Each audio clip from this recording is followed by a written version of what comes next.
Hey guys, welcome back again from Tampa Bay. Got a couple things to go over today. First of all, I want to apologize to anyone that was offended, and I know a couple people were, from a couple notes I got, about my comments in the last video regarding trailer trash. Now I'm willing to bet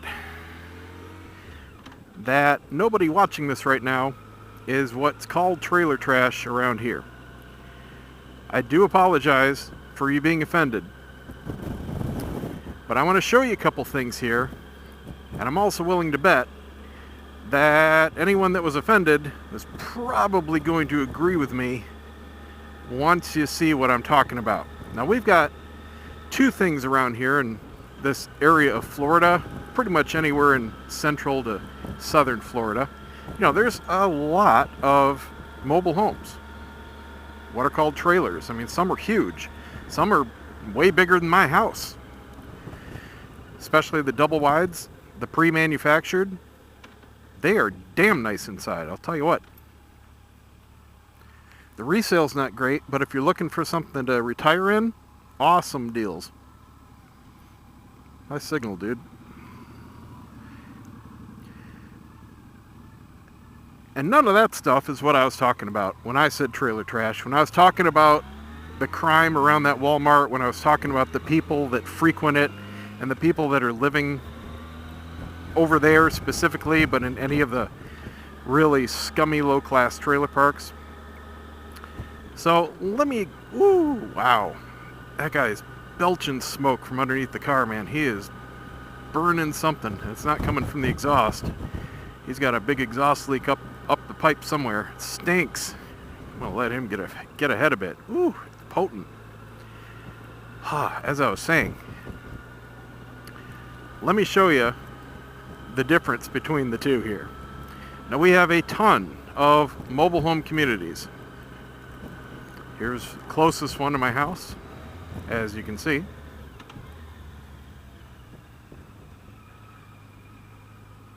And it's really nice. And these are all over the place.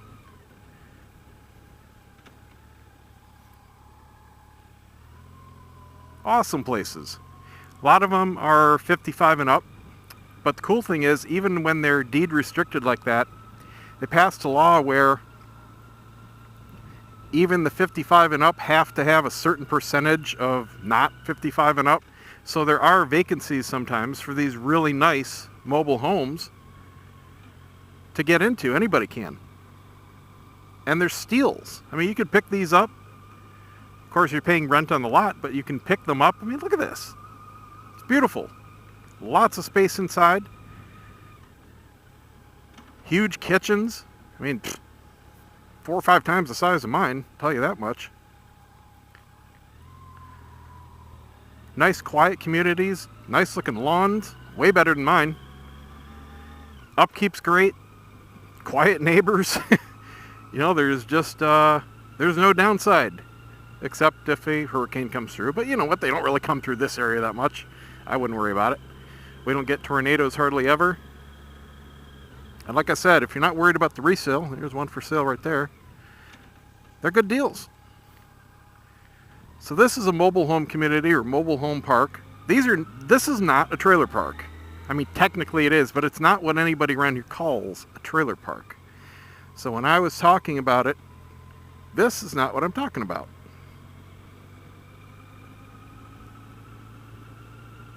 This is beautiful.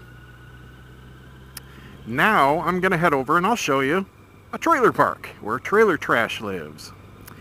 And you'll go, oh, that's what you meant. At least I hope you will, because that was my intention. So the other thing is, today I had the advanced Ride Like a Pro course. I'm still kind of worn out from it. It was intense, physically and mentally. Totally worth it. Oh, that $150, definitely do it. Definitely do it. Look up a location. Hopefully there's one semi nearby you. We had guys in this course. I was the only one that was close. Everyone else had quite a ride. There was one guy that rode up from Key West. I mean, that's That's like a 7-hour ride. And everybody said it was completely worth it. Absolutely fantastic skills that we all learned. Now I've got a lot of practicing to do. I'm going to find a nice, clean parking lot. Keep doing everything I learned. It needs to be muscle memory. I've got it down as far as I know what I need to do. And at the end of the course, I finally had everything click in. I'm not going to say it was easy to do, but it was fun to do. It wasn't frustrating and damn it, I missed that, or damn it, my foot just went out, or my tire went around a cone.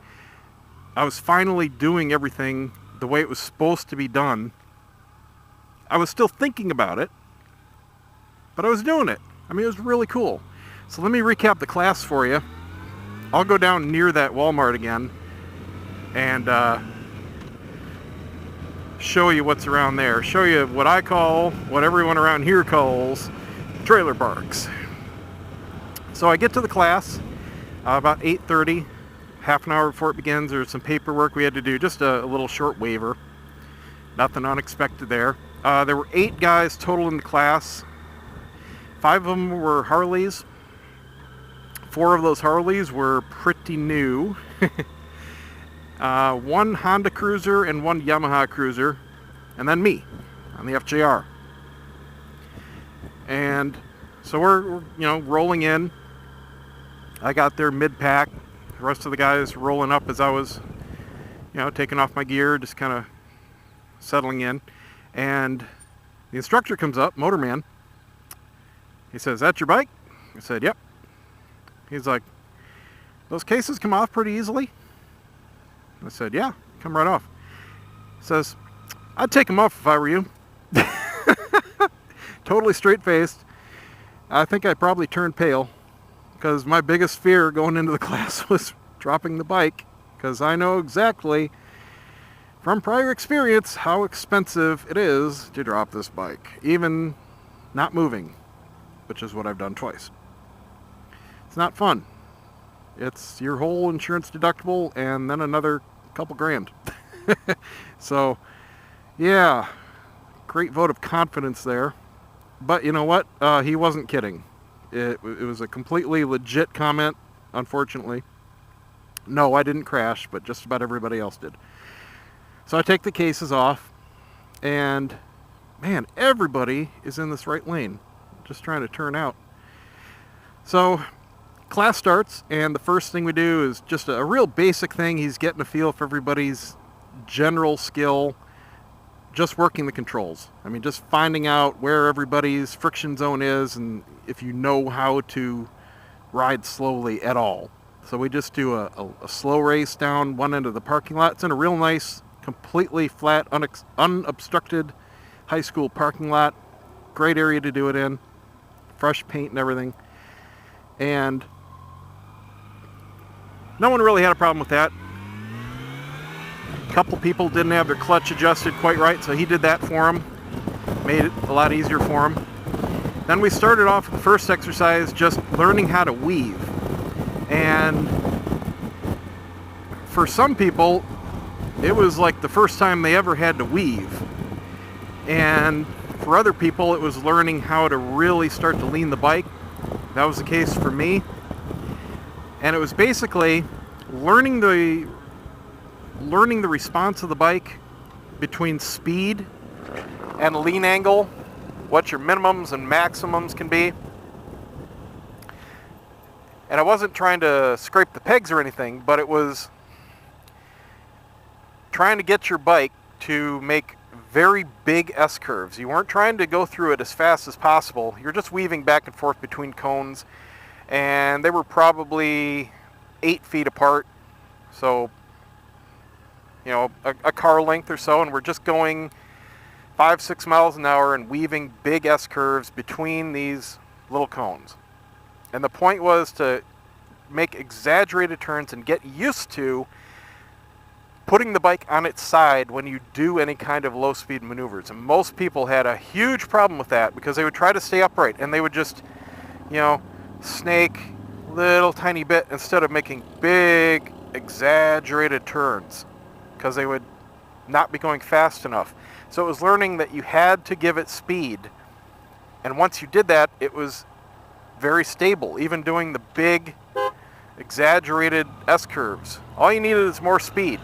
So some people had to get that through their brain and stop putting their foot down and braking and just give it, let the clutch out a little bit more to stay upright. So that went pretty quickly and very well.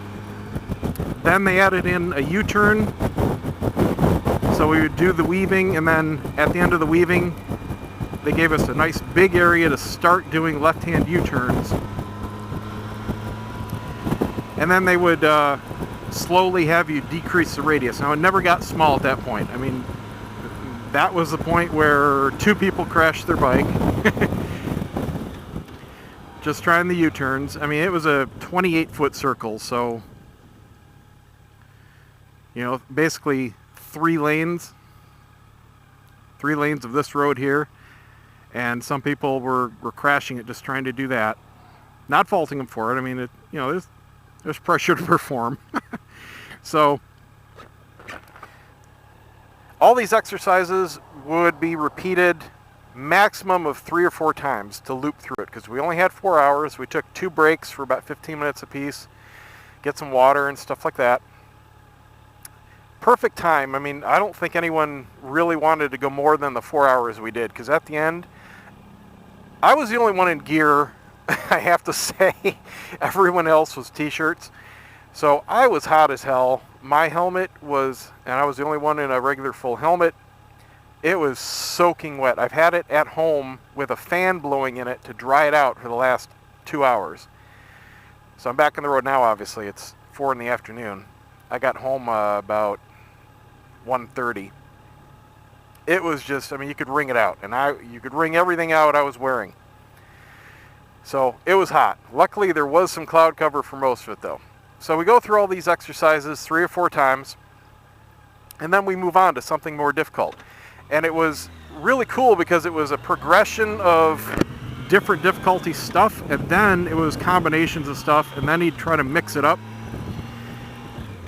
I mean, we did circles, we did S-curves, we did U-turns, we did figure eights, we did offset cones, all kinds of different stuff. And then we had an imaginary scenario where you're going down the road at 20 miles an hour in second, and then he has a cone where you have to start braking. And then you have to go around an imaginary fallen telephone pole 5 feet in front of you, and you have to swerve around that and then do a U-turn the other direction, and then another turn in the other direction to go around a parked car. So, it's a real good mix of real scenarios. And then he has one that was deceptively simple that almost no one got. It was just insanely simple. It was a scenario where you're at a stop sign and you're turning right and you have to stay in your lane. You go down 10 feet and you make a U-turn. That's it. And almost everybody hit the outside curb. It was imaginary, it was a set of cones, but it was just, you'd never think that would be a problem if you're really on the road, but oh, it was. It's just because it just throws you. So we got through all of that. There were a couple more exercises in there. And then the last thing was a timed little track setup, and it combined all the different exercises. It was basically a 4-way intersection. You had to make a right, do a U-turn, make another right, do a U-turn, make another right, do a U-turn, then make a right turn, and come to a stop as fast as possible. And all the U-turns were 18 feet. If you went out, each tire was an added second. If you put a foot down, every footstep was an added second, and that kind of thing. I lost first place by 0.2 seconds. So, all in all, happy, but a little disappointed with that. I mean, literally, if I would have just goosed it a little bit more, trophy would have been mine. Okay, so here's what we call a trailer park.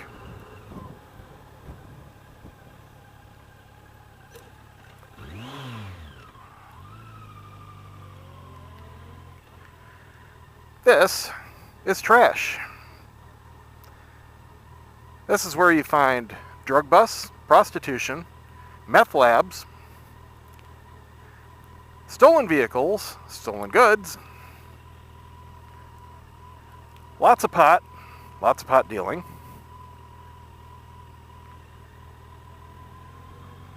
stolen shopping carts,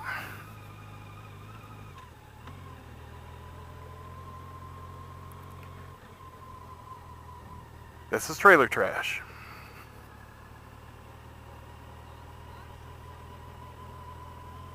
See the difference?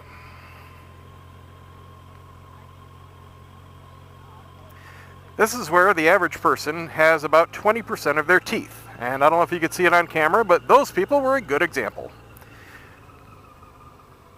So anyone that took offense by me saying trailer trash, please note, I was not talking about you. Because I'm fairly confident none of you are any of these people. These are the people that go to that Walmart and are responsible for just under half the crime in the city, literally. All right, so once again, absolutely apologize for anybody offended. That was not my intent, of course. But I just wanted to clarify that that's what I was talking about. So getting back to the class, yeah, lost the official first place trophy by 0.2 seconds. Damn it. And we're all rolling up to the table to get our certificates and everything. Because it did count as a official training, of course. If you have insurance, it gives a discount for any of that. I already get a discount because I had already done the MSF course. Huh. Now he had an LED light on a blinker. Now normally the modulators will turn your lights up and down. They go down to like 20% and then up to full. His were going on and off. I don't know if I'd do that. I mean, that to me could be a ticket magnet because technically they're not supposed to shut on and off, and that could be considered a flasher, and you're not supposed to have any flashing lights unless you're an emergency vehicle here. So we're rolling up to the table and doing our paperwork, and he pulls me aside, Motorman, and he gives me some private comments. Now let's just say it made my day, and I was not unhappy at all for not winning the trophy anymore. Let's just put it that way. It was a cool course. It was a really cool course, and I am looking forward to hitting a parking lot. Trick is going to be finding one. I know there's one a couple miles up on the left. Shopping center's out of business, and they hold the basic MSF courses there. So I'm going to go down there and try that out. Not today. It is just too freaking hot. But that should be a pretty good close place to do it. And one really cool thing, this is what made me the happiest of the course. I was having some trouble. I'll tell you a couple things that happened. And I'm not making myself out to be like, you know, a born natural pro or anything like that. I just want to tell you a couple things that clicked for me. And unless you're riding an FJR, this probably isn't going to apply to you. But halfway through the course, I figured out that after about 20 minutes of slipping the clutch, which you never do outside of a course like that, the clutch engagement zone was shifting. Now, let me get up to a light here and I'll show you what I mean. Your clutch engagement zone, for anybody that doesn't know, if you don't ride a motorcycle, you probably don't know, or if you don't drive a manual transmission, you know, your clutch is not an on-off switch. At least it shouldn't be unless you're driving a little 5 horsepower bike or something like that. Your engagement zone, your clutch is all the way out here, okay? Your clutch is engaged, meaning if you were in gear, you would be moving and it's fully contacted. When you pull your lever in, it's disengaging the clutch, it's spreading the plates out so that they can slip. And if it's like this, you have no connection, so you can rev your engine and nothing happens. If I was in gear and I would start to let it out, like this, as I start to let it out, right here, it's starting to grab. And the bike starts to move. It's not fully engaged. I can rev the engine and it slips. It barely moves. That's how we ran the course for 4 freaking hours. Holding this in like this and revving the engine. So needless to say, the clutch got worn. It's not a bad thing. There's plenty of meat on there. It's not broken or anything like that. But it gets hot. It got so hot that after about 20 minutes of running the course like that, and every single thing you're doing on the course, you're in that zone. You're never clutch all the way out at all for that 4 hours. What would happen is, you saw how early my engagement zone is, right about here? Well, once it gets hot, it's out here. It's almost all the way out. So it moves. And it was throwing me because you have to stay right in that specific little area to do all the exercises. Because when you want to pick up more speed, you just, I mean, you probably can't even see it. You just creak the clutch out a little bit more, give it a little bit more throttle. You have to stay in that very specific zone. And that's part of what you learn. But when it shifted on me, you know, I'd be in the middle of a turn and expect there to be some engine engagement, and there wasn't. So, if you're watching this and you have an FJR and you're going to take a course like that, be prepared for once your clutch heats up, you're going to have to get used to your engagement zone shifting. It's just the clutch heating up, more specifically the oil heating up, because the clutch is lubricated by your engine oil, and your engine is running at full temp. Your cooling fans are full on the entire time. I mean, I don't think my temp dipped under 205 degrees the whole 4 hours. So that kind of threw me, but once I figured that out, once I recognized, and it was going back and forth, because, you know, you'd stop, he'd explain the next exercise, it would cool down a little bit and go back to where it was, and then a few minutes into it, sometimes in the middle of doing a run, it would shift. So, you know, once I got used to that, it was fine. No big deal. Okay. The second thing that really clicked for me, and this is what really excited me. Okay, I was having some problems doing some of the exercises.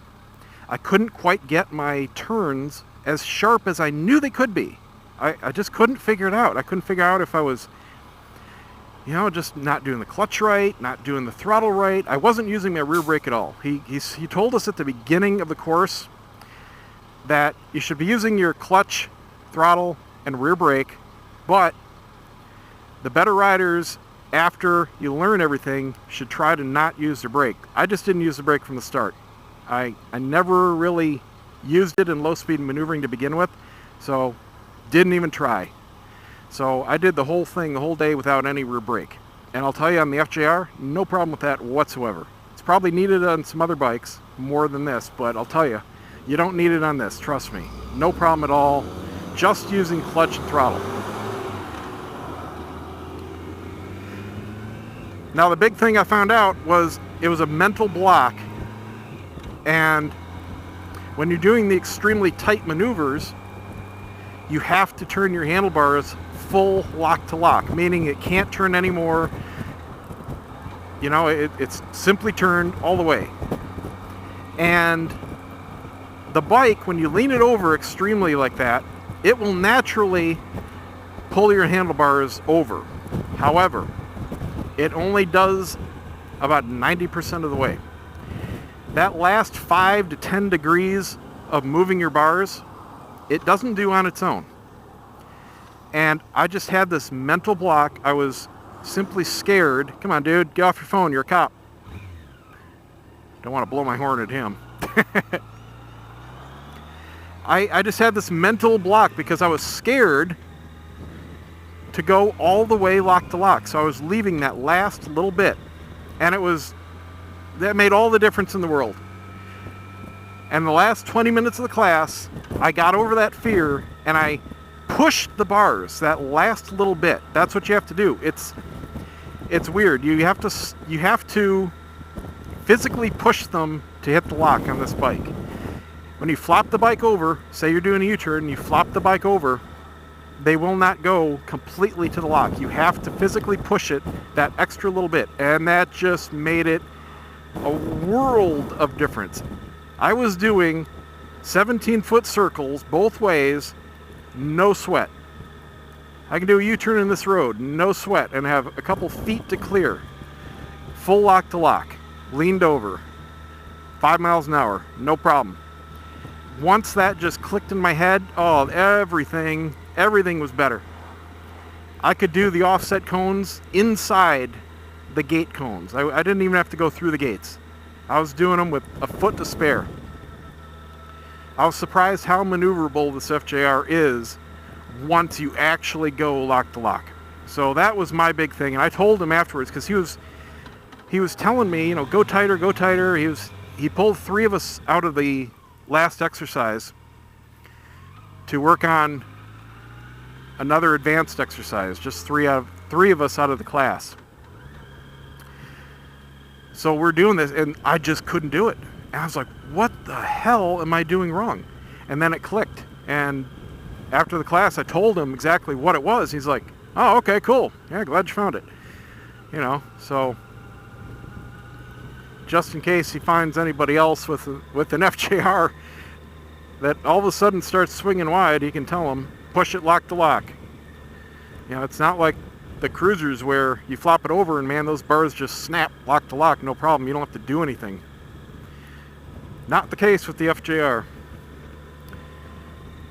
And unfortunately no video, but fortunately they did their own. They did video and photos, and kind of like Disney, you can buy it for 10 bucks. So I bought it, and I should have that in a couple days. So I will have some stuff to show you as soon as it gets here in the mail. Now luckily they're local, so if it goes out tomorrow, I should have it midweek, and I will definitely show you guys whatever they send me, so I can show you exactly what it was like. And you know, I'm relieved that I didn't have to do it, because frankly I didn't want to have to be thinking about it. It just worked out perfectly. They did a great job, and I totally suggest anybody that has some experience already go take that class. It's not a basic class, that's for sure. And they do require you to have so many thousands of miles of experience, and they're not kidding. Alright, that's it, guys. Thanks for watching. Don't forget to subscribe, give me a thumbs up. Check out the site, TwoWheelObsession.com, and don't forget about the contest I've got going on for a free bottle of new Nano Tips, so you can turn your gloves into touch-sensitive gloves. Totally free. See you next time.